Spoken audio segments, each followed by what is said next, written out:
Welcome along to Get in the Habit podcast, which is now on YouTube and on Podbean. So you can actually see us as you are now if you're on YouTube, and you can listen to us. If you're just listening, welcome along. My name's David Finch, and my co-host is Sue Allsworth. Sue Allsworth. Yeah, thank you, David. Oh, it's just been so much fun doing these with you, and I get to see you at least fortnightly, if not, because we do pre-record. We'll let people know the big secret. We do pre-record these because we're busy running other different bits and bobs and summits and studios and things. So yeah, great to join again. So what's our topic for today, David? Well, the first thing I want to do, Sue, is ask you. A couple of weeks ago, you asked me about my habits, and I mentioned about putting your trousers on. And if you remember rightly, left foot, right foot, which ones did you do first?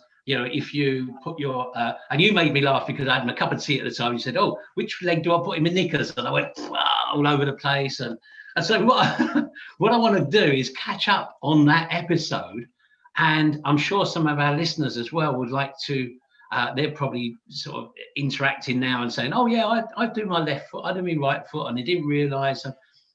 How did you notice after that episode? What did you notice? Did you actually remember to go, "Oh, am I doing my right? Am I doing my left?" You were the first thoughts in my morning the next day. Oh, that's not a good thing. So no, it's really interesting. It's quite all right. I've had worse first morning thoughts, Dave, to be fair. Okay. So it was really interesting because I said to you before, I'd had a bit of an injury in my leg, so I'm a cross-legged sitter. I'm sitting cross-legged even now. And I was already trying to train myself to put a different leg on top of each other to ease the pain, you know, to make it more comfortable. So, and even in bed, I noticed that when I sit, or in a sofa, when I sit with my legs tucked up and my feet facing on my right hand side. So it means that when I do it and try and swivel the other way, my muscles are all out of whack because they're not used to sitting or being stretched or twisted. So I'd already started to sit uncomfortably with those little, and it's like it's catching yourself. Oh, hang on, no, I want to retrain it and go that way. Yeah. So it's really weird. Then the next day after we'd had that, as you say, it was a couple of weeks ago now when we actually put that podcast out.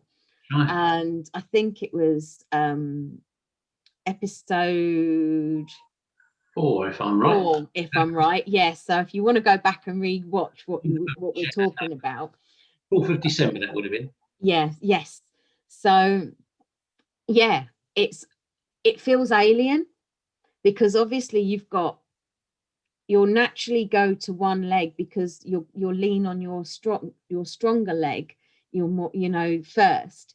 So then to have to sort of sit there and think, and it was even putting my socks on. That was the one bit that felt the most awkward, was putting my socks on the wrong way round. Yeah. Putting my shoes on. For the whole day, I did everything in reverse. Right. Okay. So I put my shoes on the wrong way, the right way, the wrong way. It doesn't make any difference what way it is. There's no right or wrong, is there? And you know what? It's interesting though that you call it the wrong way. Isn't that weird? That you automatically assume that something is not comfortable, because we said about the habit being comfortable, didn't we? So if it's not comfortable, it seems wrong.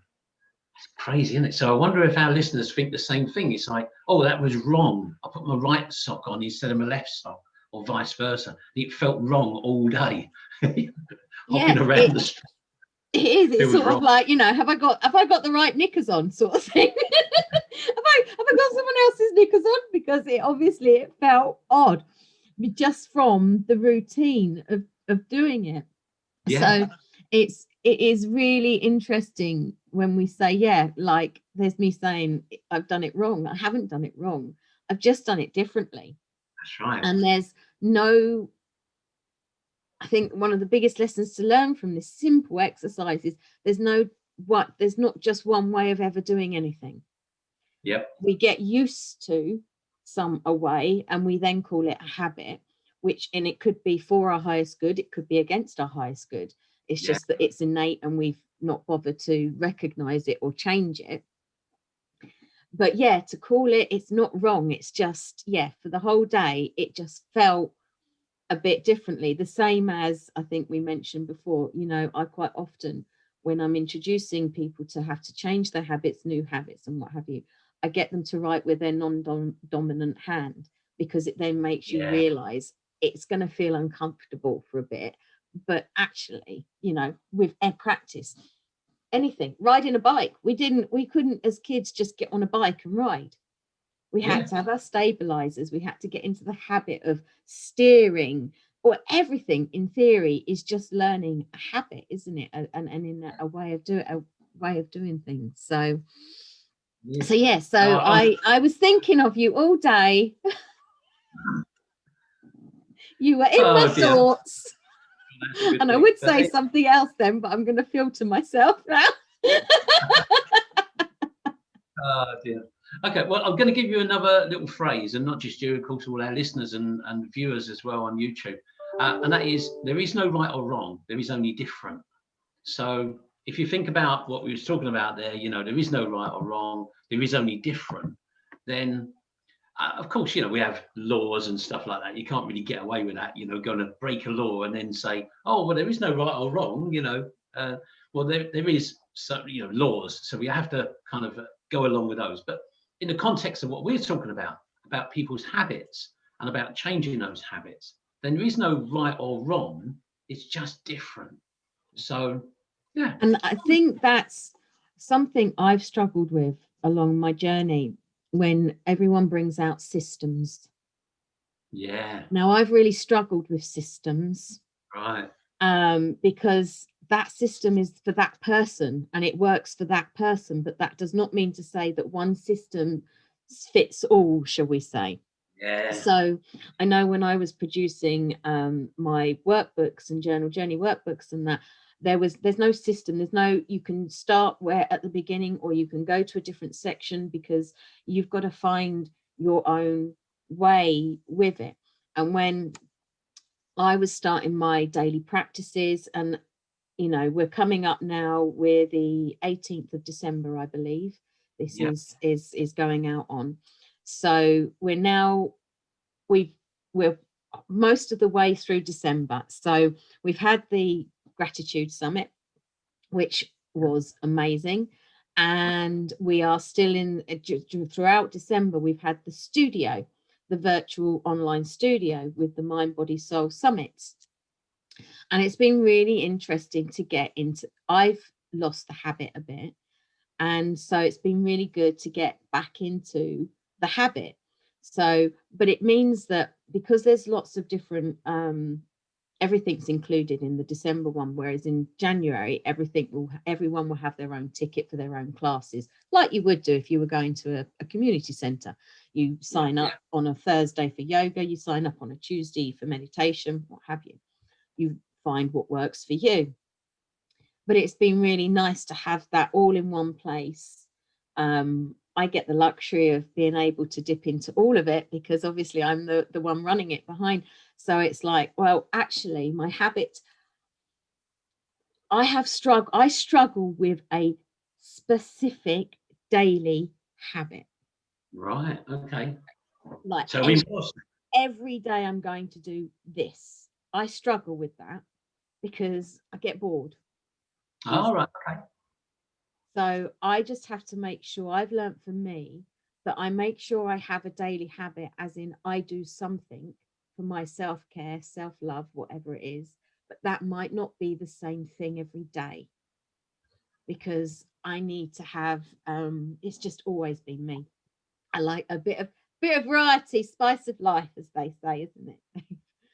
So one day I could be meditating, one day I could be doing some dancing, some chakra dancing, one day I could be doing and I've really enjoyed this December's Getting the Habit Studio online, that I've been running with the Mind Body Soul Summits, because I've been able to get back into the habit, but with different things each day.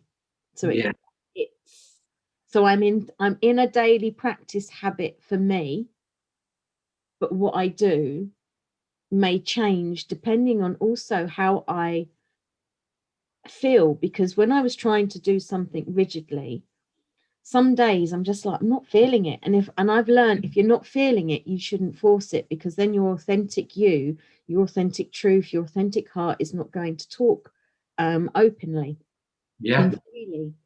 So it was like, okay, so I'm going to just chuck these systems and this, I should be doing this every day and all of that out the window, and just say, right, I know I'm going to do something for self-care today. I just will let the day sort of unfold and see what it is that I need to do. Or with the studio, I can dip in and catch up with the meditations. I think it goes back again what we were saying before, excuse me, on the 4th of December episode, where it said everything has to feel right and it has to feel comfortable, and you have to like what you're doing. You have to enjoy the habit. So if you think of some of the things you mentioned there earlier, maybe for whatever reason you don't feel you're enjoying those habits, the new ones that you want to do, but you don't feel right at the time. So don't do it. You know me, so I've mentioned before, I'm keen on running, and I've got in and out of running, different injuries or whatever, and getting back into running again at this time of year in the winter was really difficult, because for me, I really don't enjoy running in the rain. Now, I enjoy running, but I don't enjoy running in the rain. So I got up the other morning and it was pouring down, absolutely falling down. But in my head, I'd already said, I'm going to go running today, because that was what I wanted to do. And I wanted to get back into the habit of running. But I got up, I went downstairs, looked out the window, and I went, no, I'm not going today, because I knew I wouldn't enjoy it. So although there's the balance of doing a habit that you enjoy, there's the other side of it is like, well, I would enjoy running, but I wouldn't enjoy going out in the falling down of rain. I mean, I'm not talking just a few spits of rain. It was hammering down. And I wouldn't enjoy that. So I didn't do it. And I went, no, I'm not doing it. But that's why I like to have what I call my bank. So if there's one day that I think, do you know what? Actually, I don't fancy doing that today. What else can I do? Because one of my phrases is something is better than nothing. Yes, definitely. That is one of my, when I'm having a lazy moment, to be honest, that's the one little phrase that will come into my head. Come on, Allsworth, something is better than nothing. So if you're not going to do that, do something else. It doesn't have to be long. It could be that I just do my 3 deep breaths. Just to bring me into that moment, fully present, whatever. It could be that I choose that day to, and these are all habits we'll talk about coming up in the new year as well with different people in more depth. But, I could say today I'm just going to eat mindfully. That's my habit for the day. Today, every time I look in a mirror, I'm going to give myself a little wink and do a bit of mirror work. I've got many different. You really do that, Sue? Yeah, I could just imagine you doing that, actually. Yeah, walking past the mirror. I've got mirrors all behind me. If I go, there's mirrors all on this wall. Right. I've got some lower, because obviously people don't realize that I'm a short ass, and so I need lower mirrors for me to be able. But every time I'm in this room and I'm walking by a mirror, in theory, so that I have to look at myself and and and I make sure that I'm very present when I'm doing that. Oh, that's good. So going back to the other day when it was falling down, and you said you have to do something else. What else could you do? I'm definitely on board with that. So the therapy centre where I work, the retreat, it's 3 stories high. So my room is in what was the loft of an old building. There's old shops, and I've got a place above a shop. So my actual therapy room is 3 floors high, And I've never counted the steps, actually. I should count them. Probably 50, 60 steps going down to the ground floor. I purposely came in. I went up and down the stairs a few times just to do something rather than go, oh, well, I didn't go running today. I'll just have a day not doing anything. So it was more of a day of, okay, then, well, I'm going to walk up and down the stairs a few more times than I normally would have done, you know. So yeah, I'm going to count the steps later. I'm sure it must be 50 or 60 steps. Easy that. It's quite a way. This is it. It is finding something that it doesn't have to be the full pelt run. That day you can just think, do you know what? I'm going to do 10 squats or something that, you know, it doesn't matter. Going up and down the stairs a few more times. Yeah. It just, at least then in the mentally, you won't then feel guilty because you've not done anything. Yeah. And guilt's a really horrible, you sit there and guilt eats away at us. So, and that was, you know, that whole idea for the Get in the Habit studio, we haven't got the community centers that we can easily go to and access for our yoga groups, meditation groups. They also are limiting to people who are just local.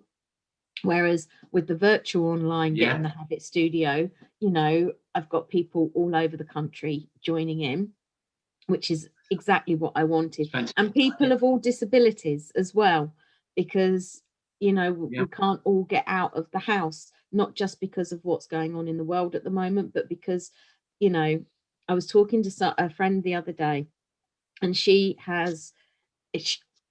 I kind of knew this anyway because I've worked with disabilities, but it really puts it into perspective.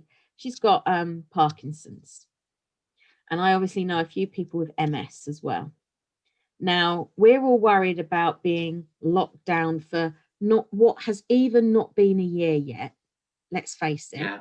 Okay. We're all panicking, can't see family at Christmas, can't go out, can't do this.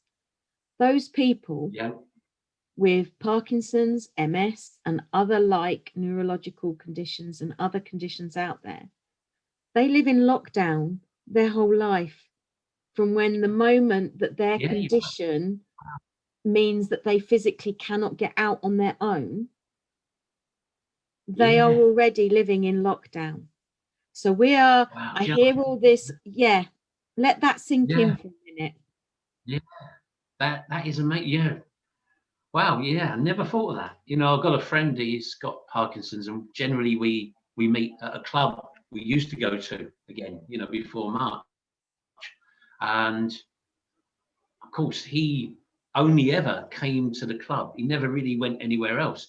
And he used to have to get a taxi, or someone would bring him to the club or whatever. One of us would take him home and so on. And yeah, I'm just realizing actually that that's his life that we've lived since March. And we think we're hard done by. But he's been living that life for a good few years now. Yep. Yeah. I am very aware, isn't it? Yeah. I've been very, very aware of that, which is why you won't get me complaining about what is going on this year, because in the bigger scale of things, it's not even been a year. Yes, it's tough, but there are people that kind of have to live like this constantly and permanently. And to moan about what we've had to go through, I think is a bit of a big disrespect to those that actually, even once we've got this vaccine and things are never going to go back to completely how they were, but they are still going to have to live their life in that environment because they can't physically get out or what have you. So yeah, so that, did not expect that to go that way today, but you know, ending this year, because we've had this, December has been about gratitude. In the Mind Body Soul Summits, it's been the Gratitude Summit, it's been gratitude throughout this month. And if anyone's done my free journal journey, Embrace with Gratitude, for the closing of this year and opening up to the new year, again, we're all about gratitude. And it's times like that when I'm having a bit of a down day, and that's not to take away the fact that I'm allowed to have a bit of a down day. Anyone's allowed to have a low day with what we're going on, because our life is our life affecting us. But I do remind myself that there are a lot of people who have been in this situation for many years before what has happened this year, and will be many years after this year.